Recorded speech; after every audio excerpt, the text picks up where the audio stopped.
adalah cerita rakyat yang diwariskan secara turun-temurun secara lisan maupun tulisan. Ceritanya bersifat imajinatif, bertujuan menghibur, serta mengandung pesan moral yang dapat dijadikan pelajaran dalam kehidupan. Ya, benar sekali. Jadi dongeng adalah cerita yang bersifat karangan fiktif yang diwariskan secara turun-temurun dan bertujuan menghibur serta menyampaikan pesan moral kepada pembacanya atau pendengarnya. Jadi tokoh dalam dongeng dapat berupa manusia, hewan, tumbuhan, ataupun makhluk ajaib yang memiliki kemampuan di luar kenyataan. Lalu ada yang masih ingat apa itu ciri-ciri dongeng? Saya. Ya, silakan Mbak Fia. Ciri-ciri dongeng yang pertama bersifat khayalan atau tidak nyata. Yang kedua memiliki alur yang sederhana. Yang ketiga menggunakan bahasa yang mudah dipahami. Yang keempat tidak diketahui pengarangnya. Dan yang kelima mengandung amalan atau pesan moral. Ya, benar sekali Mbak Fia. Terima kasih Mbak Fia.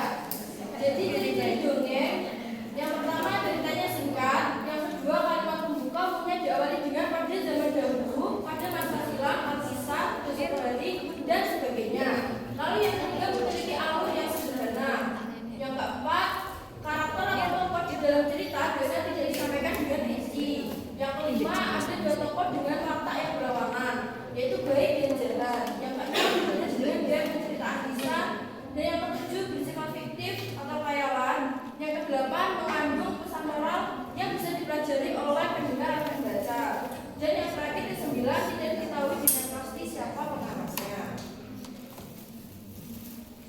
Kemudian ada unsur-unsur dongeng.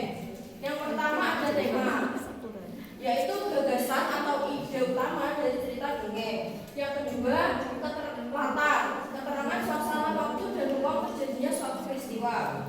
Yang ketiga, alur peristiwa yang terjadi pada dongeng. Yang keempat, tokoh pelaku yang ada pada dongeng. Yang kelima, penampilan dan watak dari tiap tokoh yang ada di dalam cerita. Yang keenam, amanah, pesan moral yang ingin disampaikan pada pembaca atau pendengar.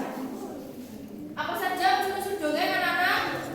Tema, latar, alur, tokoh, penokohan, amanah. Ya, benar sekali. Lalu ada jenis-jenis dongeng.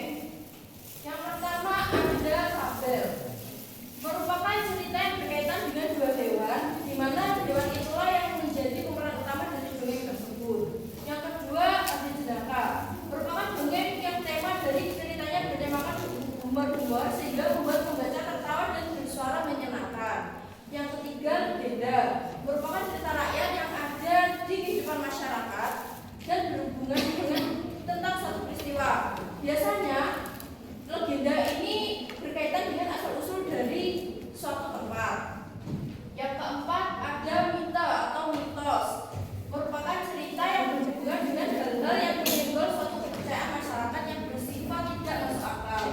Pada umumnya cerita-cerita ini bertemakan soal hal-hal supranatural, gaib, dan bahkan misteri. Yang kelima ada sage, merupakan dongeng yang ceritanya mengisahkan tentang sejarah dari tokoh tertentu yang memiliki kebaikan, keberanian, kesaktian, dan kepahlawanan. Lalu yang keenam ada parabel, merupakan cerita yang mengandung nilai-nilai pendidikan, baik pendidikan agama, moral, atau pendidikan secara umum yang disampaikan secara tersirat. Yang ketujuh dongeng biasa. Selain jenis di atas ada juga dongeng biasanya yang umumnya diceritakan.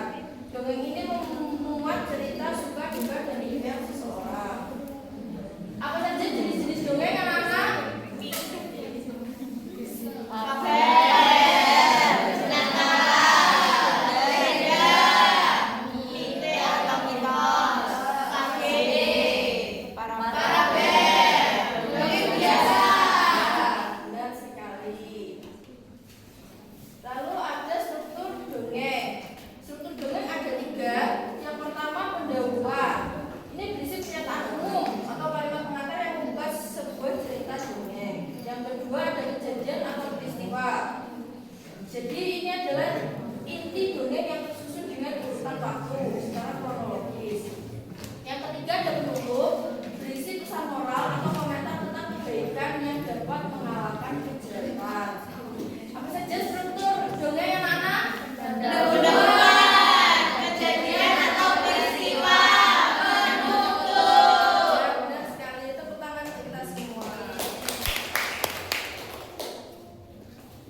lanjutkan ke pembahasan tugas, Ibu akan membagi kalian menjadi 5 kelompok. Kelompok 1, kelompok 2, kelompok 3, kelompok 4, dan kelompok 5. Nanti Ibu akan menayangkan video dongeng. Kalian menyimak video yang ditayangkan dan kalian mengerjakan soal-soal yang ada di lembar kerja yang akan Ibu bagikan.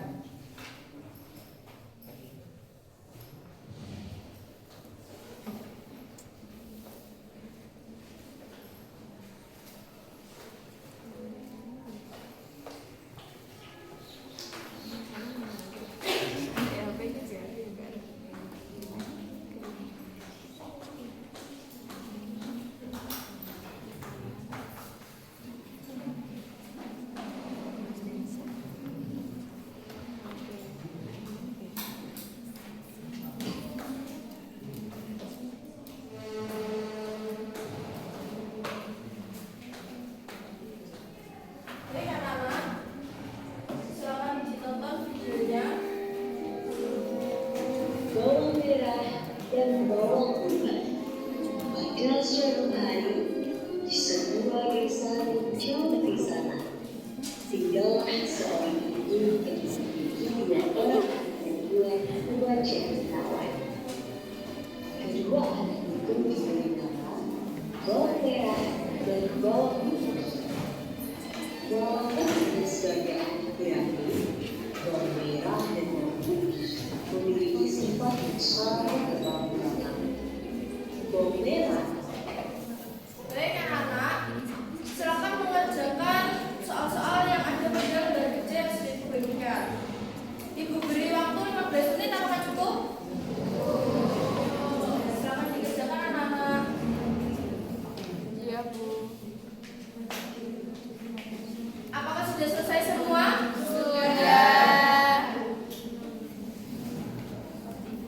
Kelompok berapa yang mau mempresentasikan hasilnya ke depan? Saya. Ya, silakan kelompok 1.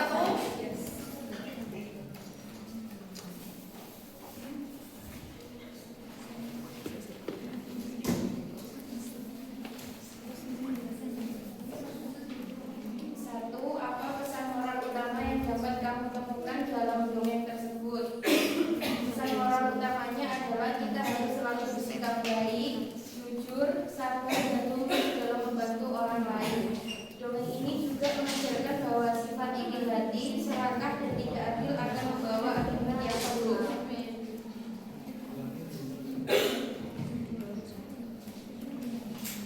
Empat, tuliskan contoh situasi nyata di kehidupan sehari-hari yang mencerminkan pesan moral dari dongeng tersebut.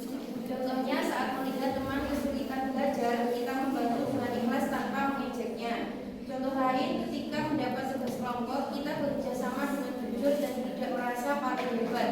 Sikap seperti ini mencerminkan pesan moral dongeng tentang kebaikan, kesabaran, dan ketulusan. Baik, terima kasih kelompok 1. Beri tepuk tangan yang meriah untuk kelompok 1.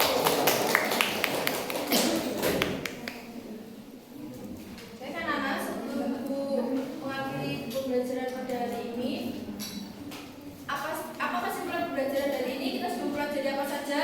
Yang pertama ada unsur-unsur dongeng. Apa saja unsur-unsur dongeng?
Waalaikumsalam.